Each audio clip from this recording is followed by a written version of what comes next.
Hey guys, it's TheFrXion here, Tiger Tank 12, how you gonna call me? I don't really care, and welcome back to World of Tanks. So today, this video doesn't really have a real purpose or a real topic going into any kind of direction.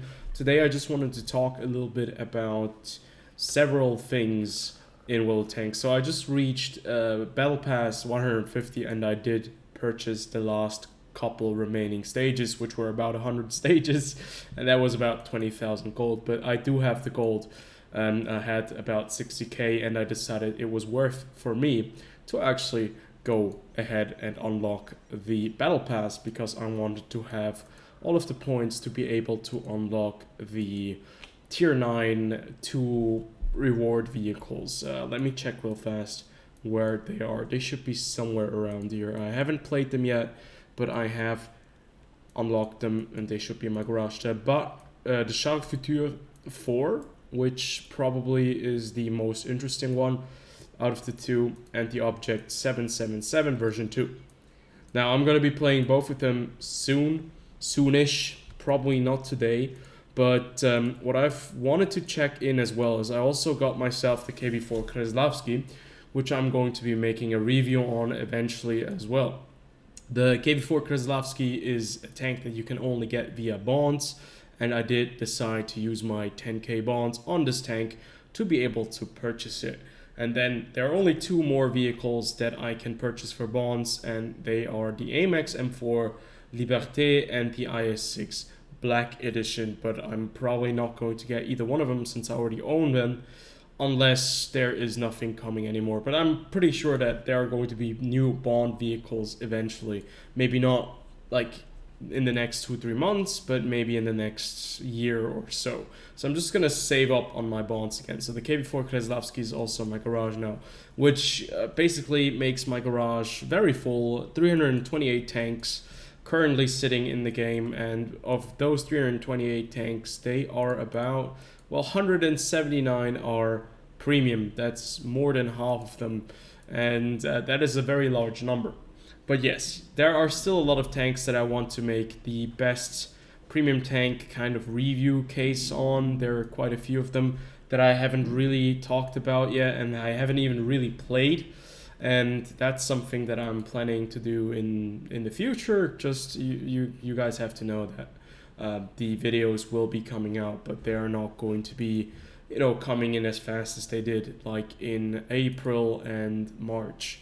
Back then I tried to make a video every 2, 3, 4 days so that you guys have something to watch. But I have to be honest, it's really tiring, and since it's not my job and I have other responsibilities to do, it's just really, it's kind of difficult to get yourself motivated to play World Tanks in and out. So I just usually I play a bit of World Tanks, I make a video on an interesting topic or something that interests me, and in the recent couple of weeks there's just nothing interesting going on in World Tanks. Patch 1.13 hasn't arrived yet. I haven't played the test server, so there's nothing really to cover at the moment, and there's a bit of a lull. There's a summer lull in World of Tanks. There's just not a lot of content there, and I think what I can also talk about real fast is the tanks that I've unlocked and where I am currently with my final goal of unlocking all of the tanks in the game. As you can see, America, or at least the United States, I have finished everything. I have all the tanks. Maybe not in my garage, but I've unlocked all of them. I've played basically most of them except for the M53-55, since that was a tank that they introduced after I had the M40-43. So when the T92 was tier 8, the M40 was tier 7, and so on and so forth. So now if we look into the German tech tree, you can see I'm almost done except for the artillery pieces, but you can see that I'm not really going to be playing RT. I am just going to be unlocking artillery, and I can actually we could do that. I'm just gonna free XP that thing, move on over here, and the issue is I still have to unlock like the guns to be able to go to the next vehicle immediately.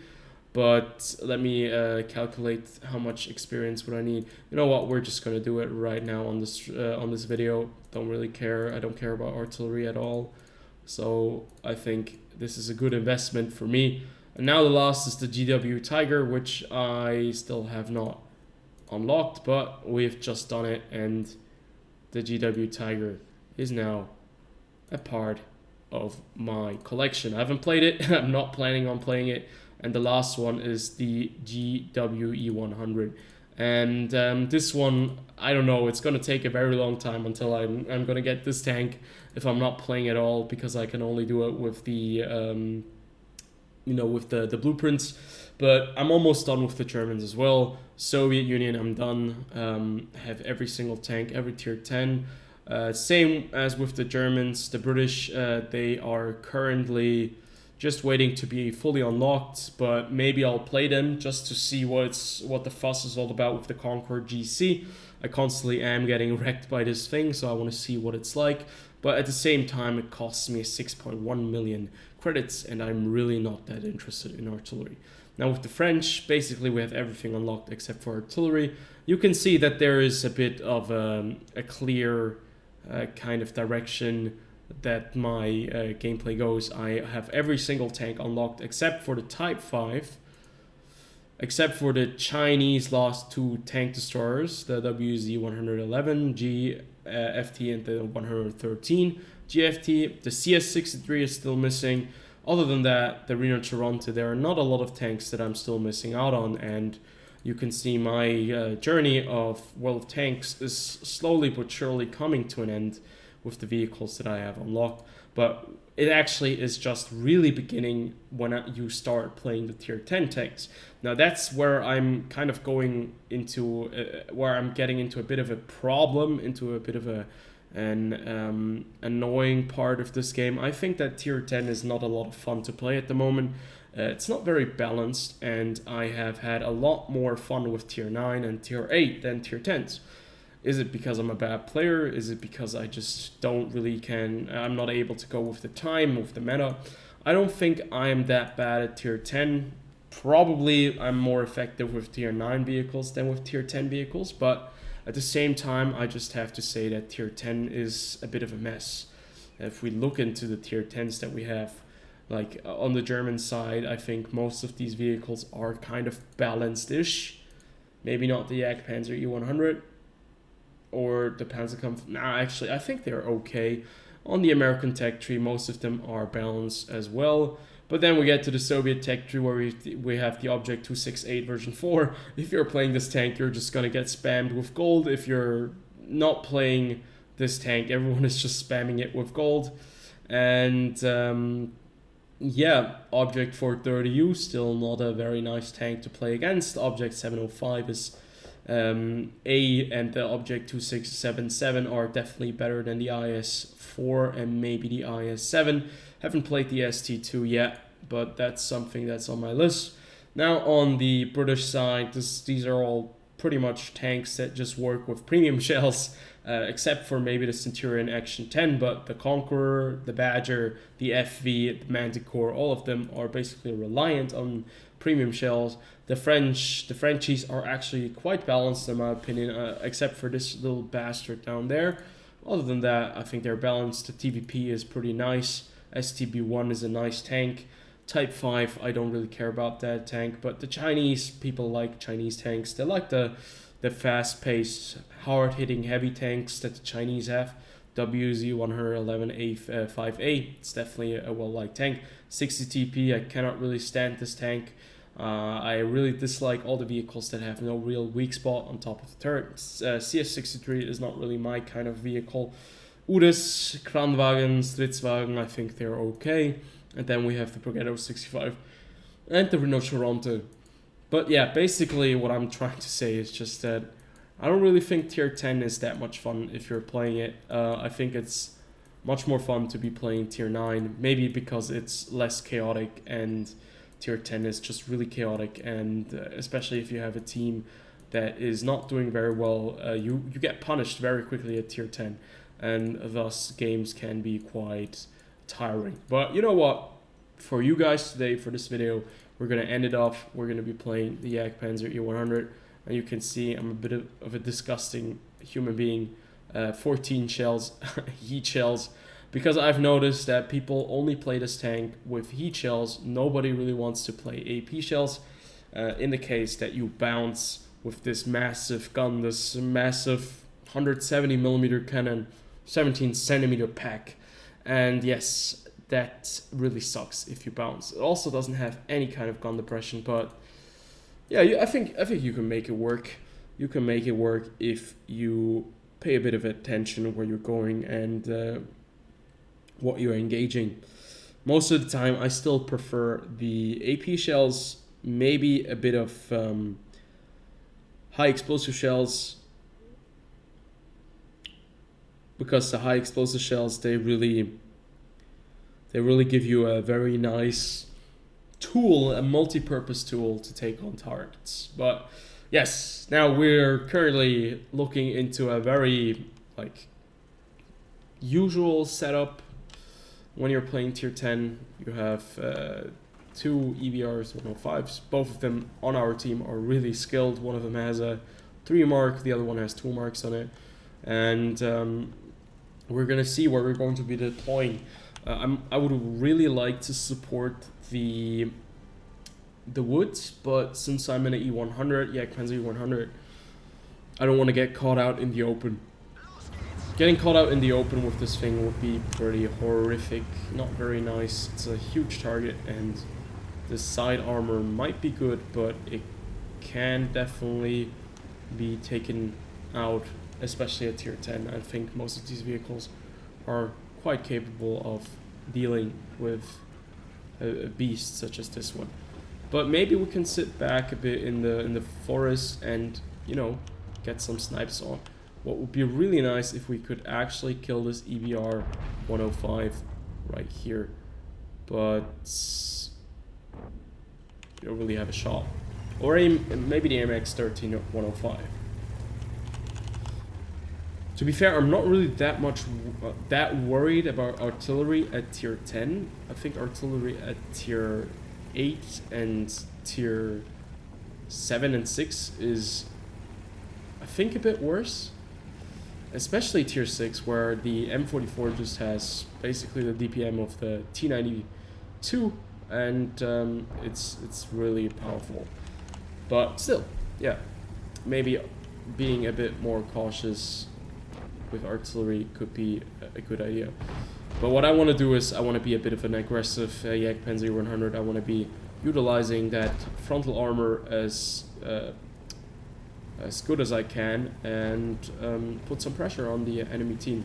We have a IS-4 and a 60 TP currently pushing our guys over there, and we might just be able to pick up a kill over here.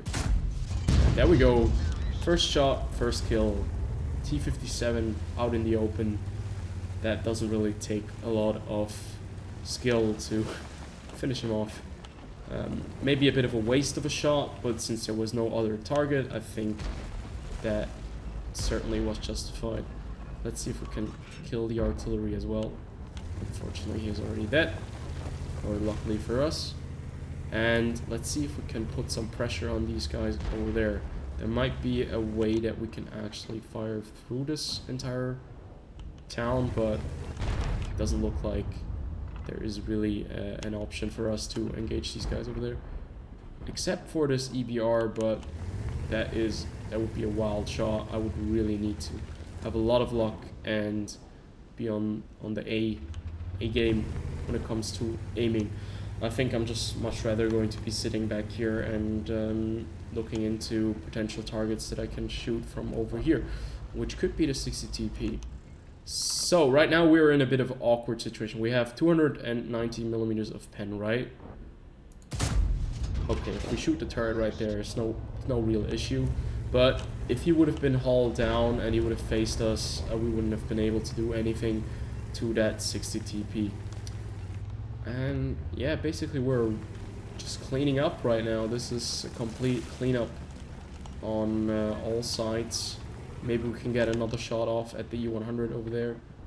It is a bit crowded over there. We have quite a few vehicles. And you can see, like, tier 10 is such a weird kind of matchup where, like, I think the steamrolling in tier 10 is sometimes a lot worse than it is on other tiers, and I don't really know why. Well, actually, I mean, it's quite logical if you think about it. Tier 10 is probably the tier where the most experienced players will be playing, and when the new players come in, they're going to get their ass handed to them. And then at the same time, there are so many different variables at tier 10 as well, where there are certain tanks that are much better than other tanks, and that can make quite a bit of an impact, especially if you have two EBRs 105 with two very well versed players, two very skilled players. They can really dish out the damage and be quite horrible to play against. But yeah, as you can see, that wasn't really a great experience to watch, probably. That's one of the reasons why I don't do that many live action gameplays, because, well, what do you want to do? Sometimes you get good games, sometimes you get bad games. If you're streaming, it doesn't really matter that much, but if you're recording a video, it's not very entertaining if your team is winning 15-6 and you only drive a little bit forward and shoot the target. So there must be a little bit more, you know, but that being said, I'm still going to be uploading this because why not? Why not? I don't really play a lot of tier 10. This is just a little update video on the current stance where I'm at, and hopefully you guys are not too mad with the very mediocre kind of gameplay. Not a lot of things happen, but maybe we're going to get back into reviewing the tier 10 vehicles, because I need a purpose with these tier 10 tanks, and I think currently at the moment, if I don't put myself into any kind of category with a real task at hand, I'm not really going to be enjoying tier 10 that much. So I'm going to probably turn back to making reviews on tier 10 vehicles as well. So yes, hopefully you guys did enjoy this video. As always, comment, like, and subscribe. I see you guys on the next one. Until then, have a good one.